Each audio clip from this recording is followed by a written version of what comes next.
Tre White is out. So what do the Bills do now going forward? Is Josh Allen different this year, or have expectations just gone up? And don't look now, but the Patriots are a problem. All that's coming up on this week's edition of the Buffalo Plus podcast. Welcome back to the Buffalo Plus YouTube channel. Mike Catalana, I'm Jenna, Cottrell, Dan Fetes joining us. Please be sure to like, comment, and most importantly, subscribe if you enjoy our content. We've just hit 11,000 subscribers. We're really excited about that. A couple things to get into. The Bills kind of on a baby bye as they get ready to face off against the evil empire of the New England Patriots on Monday Night Football. Let's start with Tre White, though. Obviously, he's done for the season now, tearing his ACL. Mike, what do the Bills do in this situation, and who can they go to? Because obviously, there's plenty of season left in the regular season, and this is a team, we have those expectations. What do they do now? Well, you don't replace Tre White. You don't pop another player in there and say he's replacing Tre White. He's playing the position, and then you work around it. And Dane Jackson's going to get that shot. It's pretty obvious in that case. But I think there's a lot of different things you can do. I think he, certainly gets an opportunity to prove that he can play. They thought enough of him to allow him to compete with Levi Wallace in the preseason. But we know Levi's just been that guy, hard to unseat. But that's trying to unseat Levi Wallace. I mean, you're talking about Tre White here. So I think Dane Jackson plays, but it's, and I'm going to sound like McDermott here, he's 111. And you have guys on that team that can help him. You have a great safety pair. Levi's a starter who's been around, and you need more out of your pass rush in order to help your corners. So it's the rest of the defense that's got to step up for him. Yeah, it changes the way that teams now will attack the Bills defense because for the longest time, I remember talking to Warren Sharp that pretty much for a while, it's been that whatever side Tre White's on, they pretty much, you can eliminate that side of the field. So that's going to be a big thing. But to Mike's point, Levi, what I call him, the penny that won't go away, that's stuck in your shoe, like he's earned it. He's done enough. And again, I thought Dane Jackson played well filling in for the little bit that he was on Thanksgiving. He showed glimpses at times. So this is. You're kind of stuck. We're after the trade deadline. You're kind of stuck with what got you here at this point. And whether that's, Saran Neal playing more nickel or where you move Taron Johnson, I don't know. But it's going to fall more on Jordan Poyer and Micah Hyde, who have had not just Pro Bowl caliber seasons, but talking about all pro caliber seasons, the way they have played so well. And this secondary has been such a staple of this Bills defense, and it falls more on those guys, and I think they should be and are able to pick up. Hey, and Jenna, I wanted to add one thing and then ask your opinion. Dan mentions Taron Johnson, and a lot of people have sent me messages, and I'll say, what about putting him out there? He's their second best corner. He just plays in the slot, in my opinion. I think he's one of the best slot corners in the league. You don't just shove him on the outside because he's a good player. His strength is on the inside. That's the way where he plays.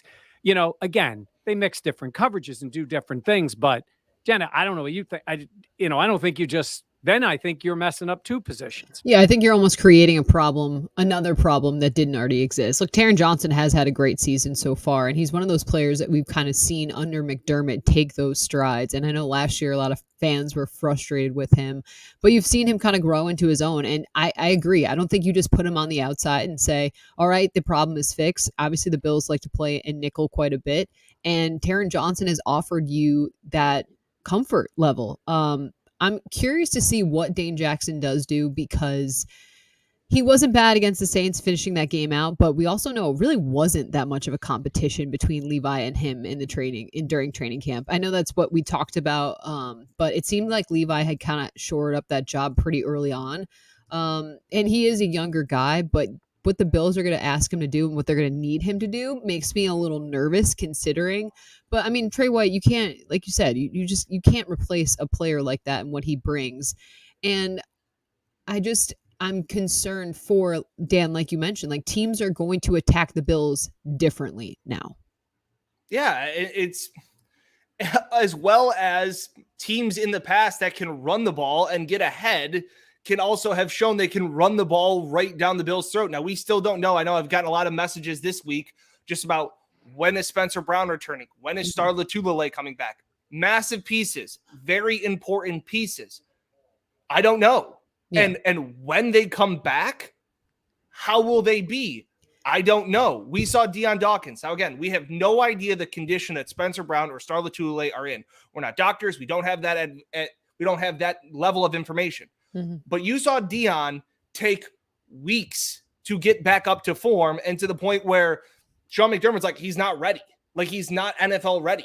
And so you also have to wonder when Star comes back, when Spencer Brown comes back. You have no idea what COVID did to their body. So again, big things are happening here. Again, the Bills, like you had talked about earlier in the year, that a lot of times the Bills defenses are built like inside out. The Bills defense is built from the back up. And so it's just so much more pressure on that side because the Bills have had weaknesses with physical run teams and physical run game.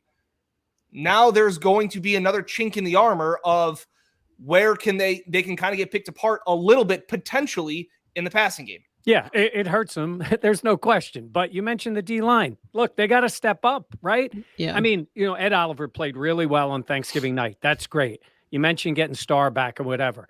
We saw flashes from Rousseau early in the year. It's been kind of quiet. I saw Jerry Hughes get in there once on Thursday. You need plays out of Jerry. Like Mario Addison has played well, again, in spots. But you need more.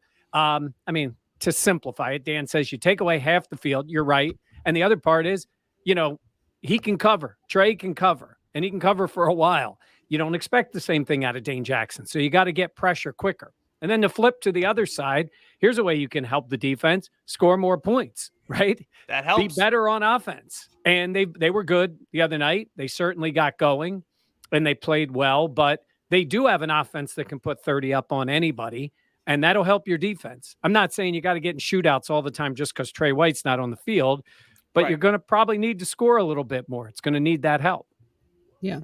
No, I think it's a really good point, and it's so hard because it's Tre, especially having this happen in New Orleans and Louisiana. It was such a tough thing to see. But the Bills obviously getting that big win over the Saints, and look, the Saints are a pretty injured team, like we talked about. But Josh Allen having a good night. There were those 2 interceptions that he had, but 4 touchdowns for him, touchdown passes. Like what?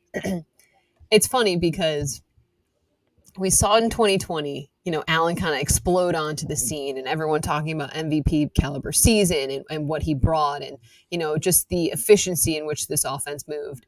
And this year, they're 7-4 so far in the season. Dan, do you think Allen is having as good of a season as last year? No, and I don't think that's unrealistic. I remember us talking in the preseason and during the offseason that hey, he could take a step back and still be a good team.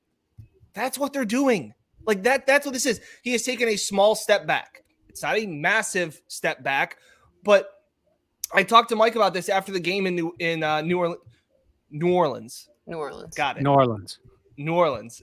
Just the fact of, I remember last year, the Bills started out 3-0 and it was okay, this team's playing well and stuff. And I remember sitting here, doing these podcasts and saying this team is going to go as far as Josh takes them. That was it. Yeah. This year's team is going to go as far as Josh takes them. The defense is better. There is no question about that. They are playing at the Sean McDermott caliber, top 3, top 5 defense that we're used to. We didn't see that at the beginning of last year, and Josh carried them. But push comes to shove, it is still going to go as far as Josh Allen takes them. It's a quarterback-driven league, and Josh last year covered up a lot of flaws with the team, whether it was the defense, whether it was just winning games 35-33 or something like that. Or the offensive line wasn't great.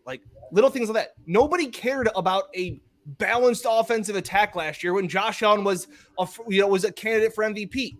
That's the difference. That when the Bills have lost this year, Jacksonville, Pittsburgh, Titans, he played well. I can't really put it on him there. Josh hasn't played well in losses. Shocker. When Josh Allen plays well, the Bills play well, Mike. Yeah, that's true. Because he was really, good in the Arizona game. He almost won it alone.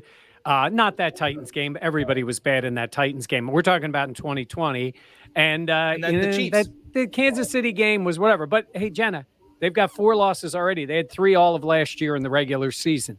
It was easy last year. Everything was. This year it hasn't been. It's been different. I think it starts with the offensive line. The offensive line last year was still not great, but they were steadier. When they've been bad, they've been really bad.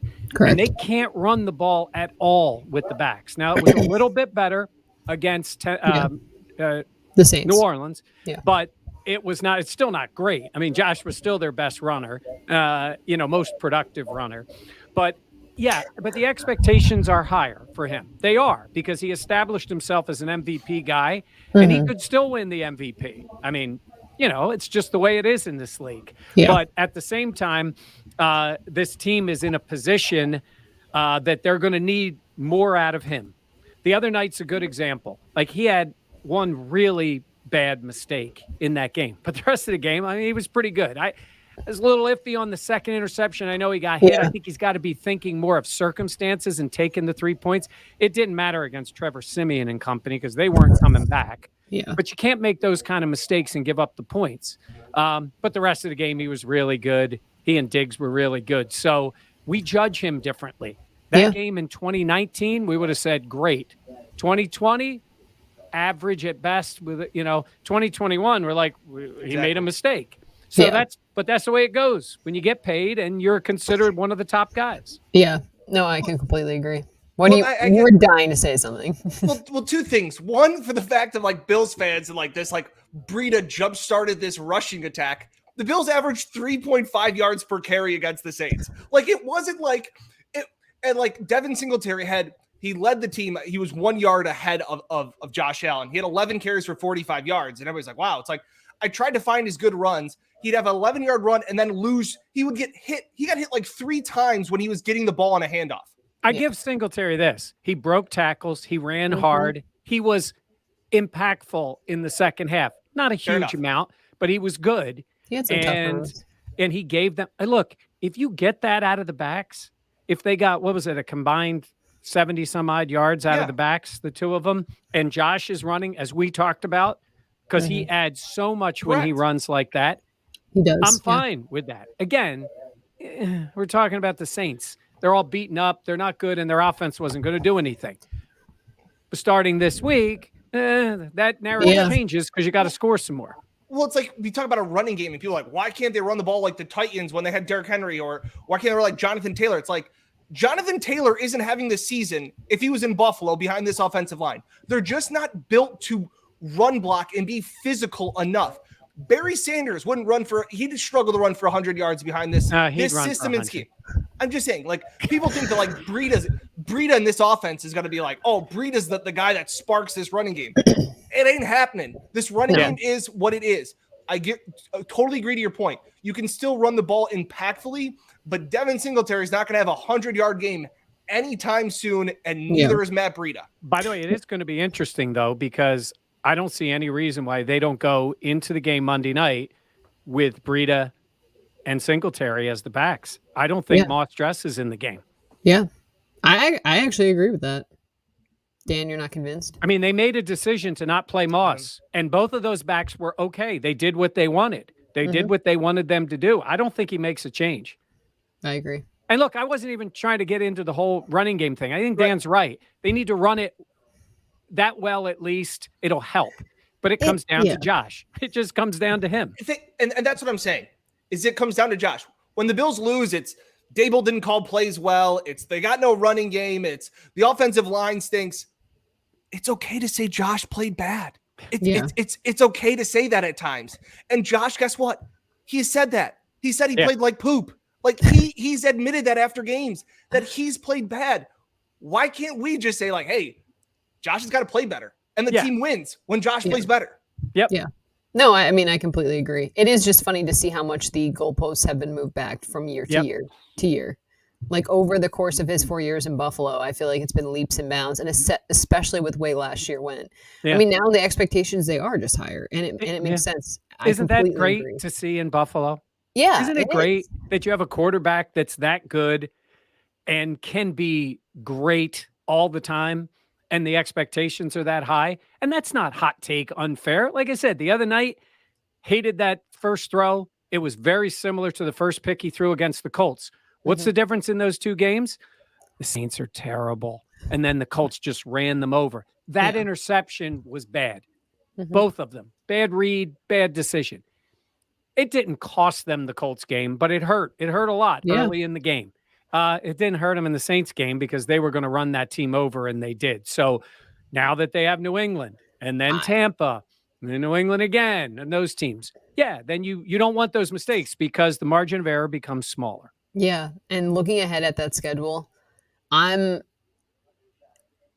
anxious to see how this Bills team stacks up. They have Monday night against the Patriots. Obviously, New England now the top seed in the AFC East after they beat the Titans. Titans, a banged up team, but still, I mean, Dan, New England's won 6 straight games. Like I feel like they didn't sneak up on anyone. They've just been consistently, fundamentally really solid. They're not going to beat themselves. So we're recording this show on Sunday evening after the Titans win, and I am going back and forth between my mentions, acting like Jon Snow in the gif of Game of Thrones where everybody's charging at me because I said the Patriots are a problem. They are a problem. I did not say the Patriots are unbeatable. I didn't even say they're a Super Bowl caliber team. They're not. They are what the Bills want to be in the sense that they have been consistent for nearly 2 months. Mm-hmm. The Bills haven't been able to be consistent for 2 weeks, let alone 2 months. The New England Patriots are physical. They are well coached. They don't make mistakes. And guess what? Yes, they did beat up some bad teams that were injured along the way. But you know what they did? They are a good team that beats bad teams convincingly. The Bills have not had many of those games, especially against bad teams. The Patriots, say what you want about them. They lead the league in point differential. That was the Bill stats earlier on this year. Yeah. They were the best. The Patriots have won their last 5 games by 152 points. They are a problem. They can get after the quarterback, they can run the ball, and they play smart. That's all I'm saying. They're a problem, no question about it. Yeah. So, Dan, then you did predict them to go win the Super Bowl and win the rest of their games? Is that what you said? Because they were coming at you, man. People were coming at you. Like, oh, really? Like the Titans, the banged up Titans team? And I go, a Titans team that without Julio, without A.J. Brown, all this stuff. Where were the Bills fans on Thanksgiving saying you beat Trevor Siemian without Kamara, without Mark Ingram, without Michael Thomas, and their starting right tackle? Bills fans take the wins, but it's a lot to say to be throwing shade at the Patriots. I would say this.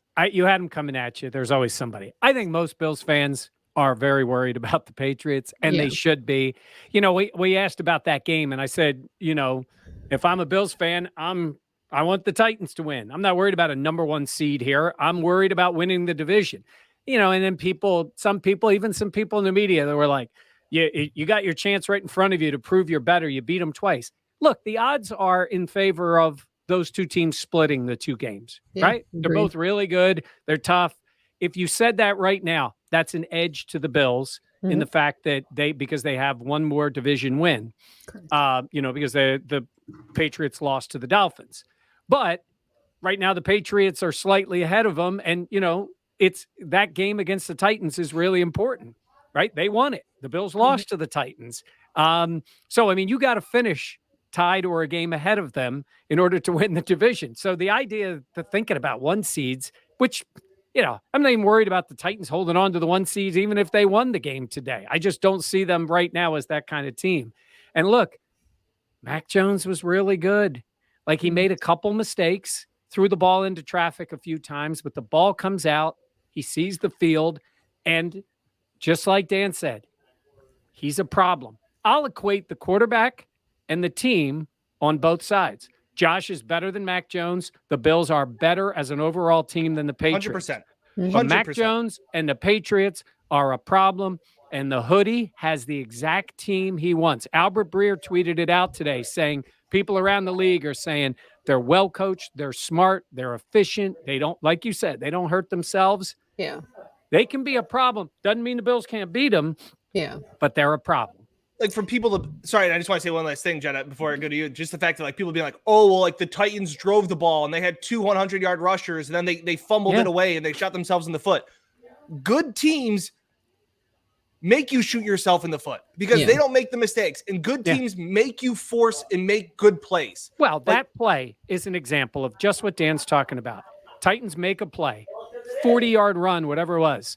And then J.C. Jackson comes in and goes all Peanut Tillman on him, knocks the ball loose, and the Patriots get it back. Yeah, now, that may be very true. Poor run defense, but the play ended with great technique Yep. to knock the ball away and get it back. Are they a little fortunate? Well, yeah, all that stuff. But he stripped the ball. That was not lucky. That's the way they play.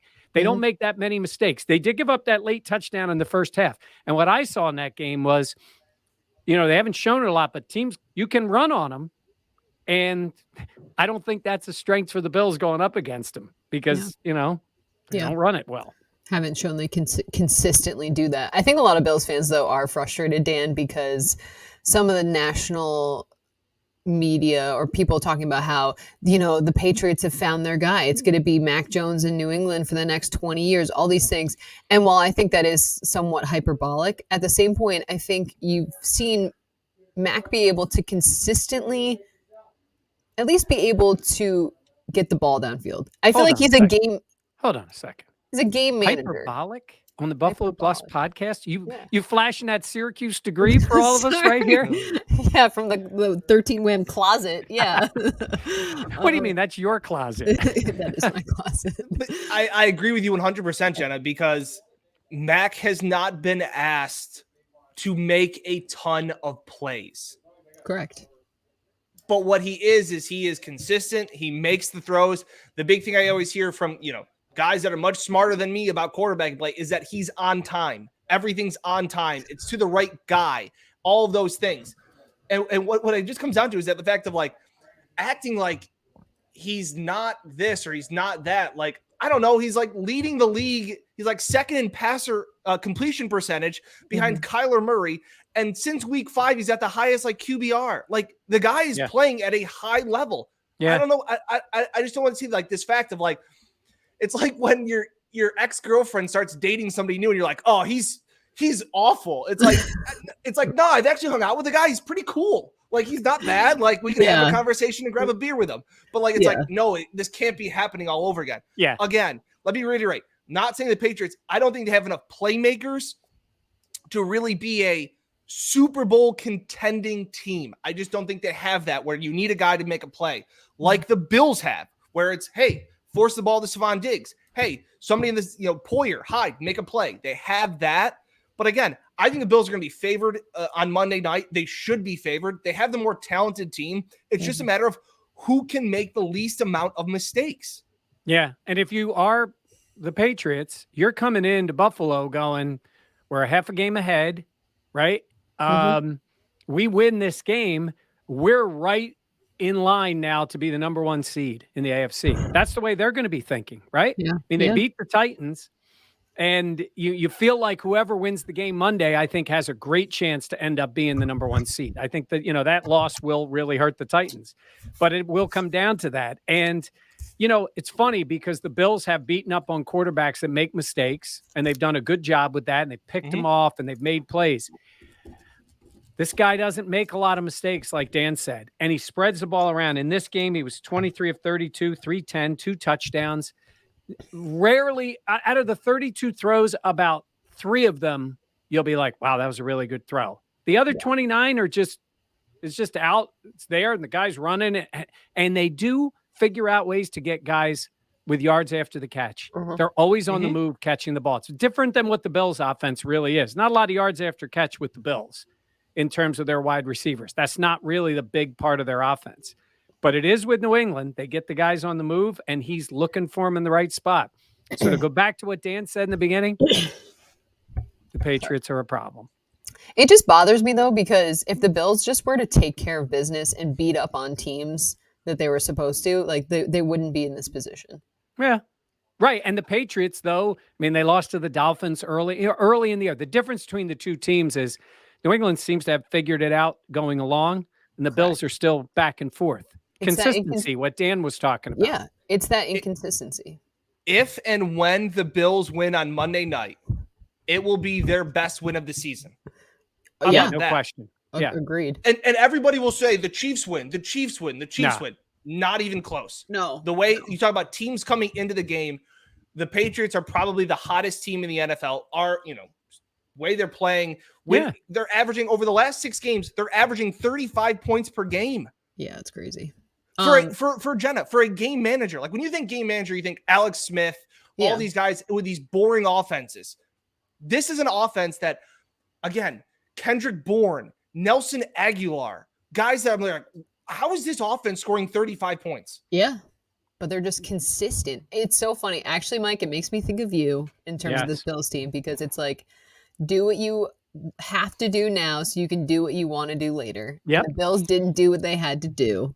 You're right. Look at that. My lessons keep coming back to you kids. Look at that. It really like is a proud father. Well, it really is. But just like with New England, they got burned by that first game of the year. And I know they had a rookie quarter. I know all those things going with it.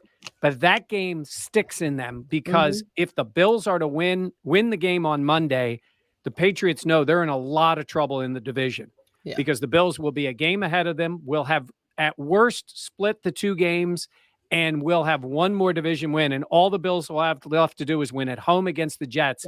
And they would win the tiebreaker in the division if they, tie. So that would mean New England's only chance to win the division would finish a game ahead.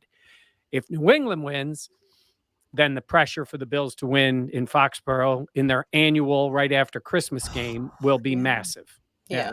I'm already not looking forward to that game, just because it's going to be the day after Christmas, and it's going to be in New England at Gillette Stadium. It's going to be beautiful weather, I'm sure. Well, I would tell you this. It'll be a lot better game for Bills fans if they've won this game and put themselves in a position to win. But like I said, it's all right in front of the Bills. It really is.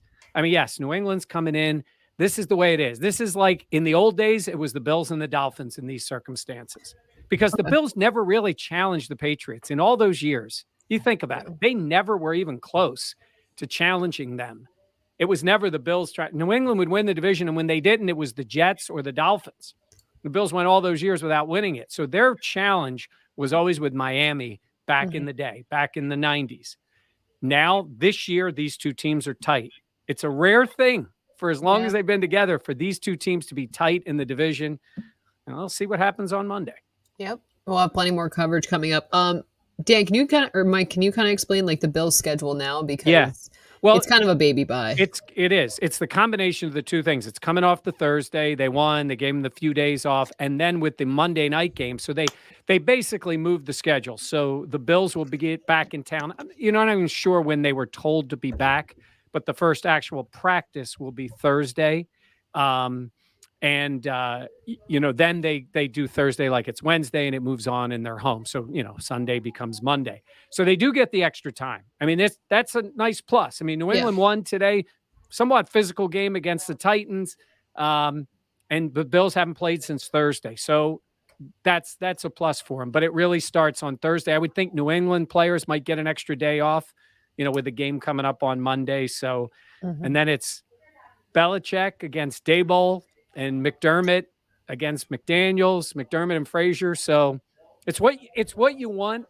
It's just, it's going to be a lot on Monday night.